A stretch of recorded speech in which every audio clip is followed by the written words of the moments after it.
આમ આદમી પાર્ટીના નેતા અને વિસાવદર બેઠક ઉપરથી આમ આદમી પાર્ટી માટે લડનારા ગોપાલ ઇટાલિયા અત્યારે ચર્ચાનો વિષય બન્યા છે. આવું એટલા માટે પણ કહેવામાં આવતું હોય છે કારણ કે અવારનવાર ગોપાલ ઇટાલિયા ભારતીય જનતા પાર્ટી હોય કે પછી ગૃહમંત્રી હર્ષ સંઘવી હોય તેમના ઉપર અવારનવાર પ્રહાર કરતા હોય છે. પરંતુ જ્યારે નિર્ભય ન્યૂઝના સ્ટુડિયો ઉપર ગોપાલ ઇટાલિયા આવ્યા હતા ને તે સમયે અમારા એડિટર ગોપી ઘાંગર દ્વારા આ સવાલ પૂછવામાં આવ્યો હતો. તે સમયે ગોપાલ ઇટાલિયાએ શું જવાબ આપ્યો હતો સૌથી પહેલા તો એ સાંભળીએ. ગોપાલ ઇટાલિયાને પછી ગૃહમંત્રી સાથે વાંધો શું? એ ગૃહમંત્રી પ્રદીપસિંહ જાડેજા હોય જેને જૂતું માર્યું હતું ગોપાલ ઇટાલિયાએ, અને એ ગૃહમંત્રી હર્ષ સંઘવી હોય. દરેક વિષય ઉપર ગોપાલ ઇટાલિયાને ગૃહમંત્રી સાથે જ કેમ તકલીફ હોય છે? કારણ કે દરેક વખતે ગોપાલ ઇટાલિયા ક્યાંક ને ક્યાંક વિવાદમાં આવે છે પોતાના શબ્દોથી. લે, હું તમને એમ કહું ગોપીબેન કે ગુજરાતમાં બેફામ ડ્રગ્સ વેચાય, એ વાતની રજૂઆત મારે પાકિસ્તાનમાં કરવાની કે ગુજરાતના ગૃહમંત્રીને કરવાની? ક્યાં કરવાની? ખાલી સિમ્પલ પ્રશ્ન છે કે ગુજરાતમાં બુટલેગરો બેફામ ગુંડાગીરી કરે એની રજૂઆત મારે યુગાન્ડામાં કરવાની. અહીં હર્ષ સંઘવીને નહીં કહેવાનું કેમ કે એ તો દિવ્ય પુરુષ છે. એવું થોડું હોય. ગુજરાતમાં ક્રાઇમ વધે, વસ્ત્રાલની અંદર ગુંડાઓ બેફામ તલવારો લઈને નીકળી જાય, એ પ્રશ્ન હર્ષ સંઘવીને નહીં પૂછવાનો, પાકિસ્તાનને પૂછવાનો. પોલીસની ગાડીઓ પર તલવારો છરા બતાવે ને પોલીસને આમ ધક્કો મારીને ગાડીમાં બેસાડી દે એવો વિડીયો આપણે જોયો. એ પ્રશ્ન હર્ષ સંઘવીને નહીં પૂછવાનો.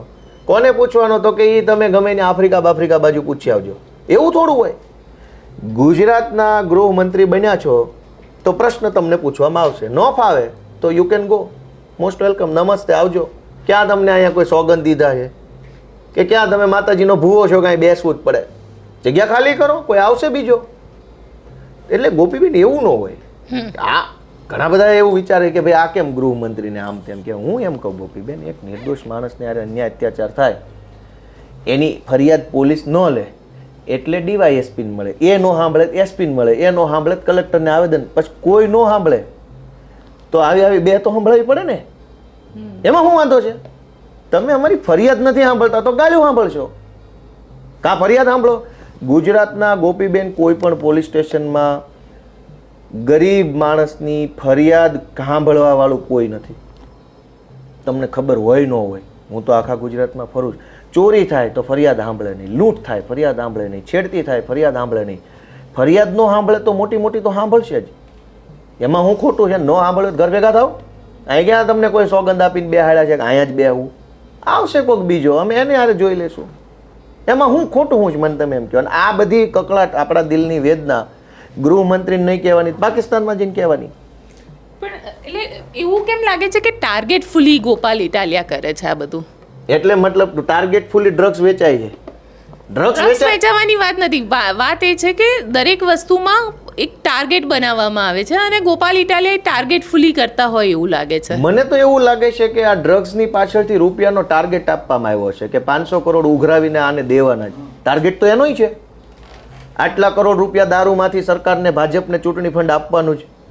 શિક્ષણ માફિયાઓ પાસે આટલા, તો ટાર્ગેટમાં તો એ હાલે છે.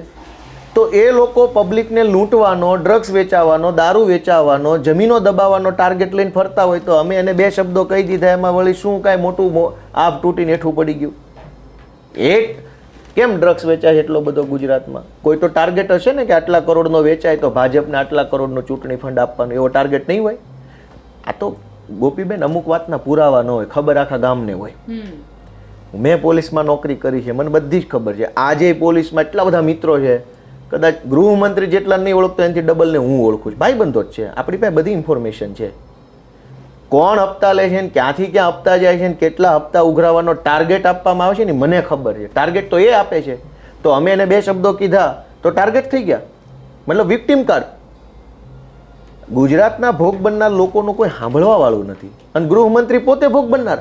મને આમ કરે છે ને મને તેમ કરે છે, એવું ન હોય. અને અમે ફરિયાદ ગોપીબેન કોને કરીએ તમે મને કહો? આ ધંધુકામાં ઓલા નિર્દોષ બાળક સાથે જે ઘટના બની, કેટલી વિકૃતિની હદ કહેવાય. પોલીસે એ ઘટનાને દબાવી દીધી. 14 વર્ષના છોકરાના કપડાં કાઢીને એની હારે જે વિકૃતિ થઈ એ ઘટના પોલીસે દબાવી દીધી 15-20 દિવસ સુધી. પછી કંઈક સમાજના સારા માણસો, મીડિયા બધાએ સપોર્ટ કર્યો, પછી એની એફઆઈઆર લેવામાં આવી. ત્યાં પહેલાં તો પોલીસને એ વિડીયો જોયા પછી અંદરનો કોઈ આત્મા ન જાગ્યો. એને એવું ન થયું કે આ ખોટું કહેવાય. એને એમ ન થયું કે આ મારા છોકરા સાથે આવું થઈ શકે, એને મતલબ એની અંદર કંઈ થયું જ નહીં. તો એ ફરિયાદ ગૃહમંત્રી નહીં કરવાની કે તારી પોલીસ ભાઈ આવું કરે છે, વિડીયો જોયા પછી એને શરમ નથી.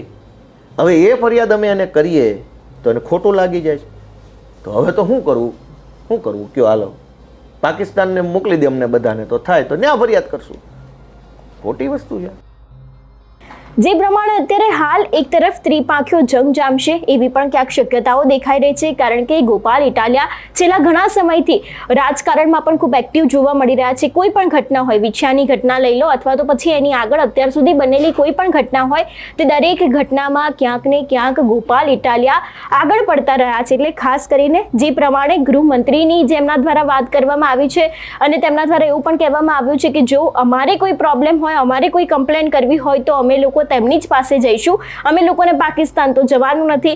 એટલે ક્યાંક ભારતીય જનતા પાર્ટી ઉપર કટાક્ષ પણ કરવામાં આવ્યો છે. અને ખાસ કરીને વિધાનસભાની જે ચૂંટણી આવવાની છે વિસાવદરની, હજી સુધી તારીખો જાહેર નથી થઈ, પરંતુ એની પહેલા આમ આદમી પાર્ટી એક્શન મોડમાં આવી ગઈ છે અને તેમના દ્વારા ઉમેદવારનું જે નામ છે તેને જાહેર કરી દેવામાં આવ્યું છે. એટલે અનેક એવા તર્ક વિતર્ક સર્જાઈ રહ્યા છે કે શું ખરેખર તેમના દ્વારા આ વિષયને લઈને કોઈ ગઠબંધન કરવામાં આવશે કે કેમ, કે પછી ભારતીય જનતા પાર્ટીના કયા નેતા મેદાનો ઉતારવાના છે, કોંગ્રેસ દ્વારા કોઈ નેતા ઉમેદવાર ઉતારવામાં આવશે, તો શું ગોપાલ ઇટાલિયા આ ચૂંટણી જીતશે કે કેમ?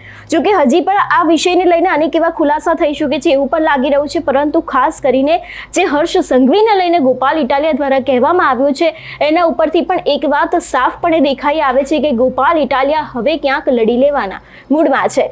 તમારું શું માનવું છે આ વિષયને લઈને? અમને કમેન્ટ કરીને ચોક્કસ જણાવજો. તેની સાથે જ અમારી ચેનલ નિર્ભય ન્યૂઝને લાઇક, શેર અને સબસ્ક્રાઇબ કરવાનું ભૂલશો નહીં. નમસ્કાર.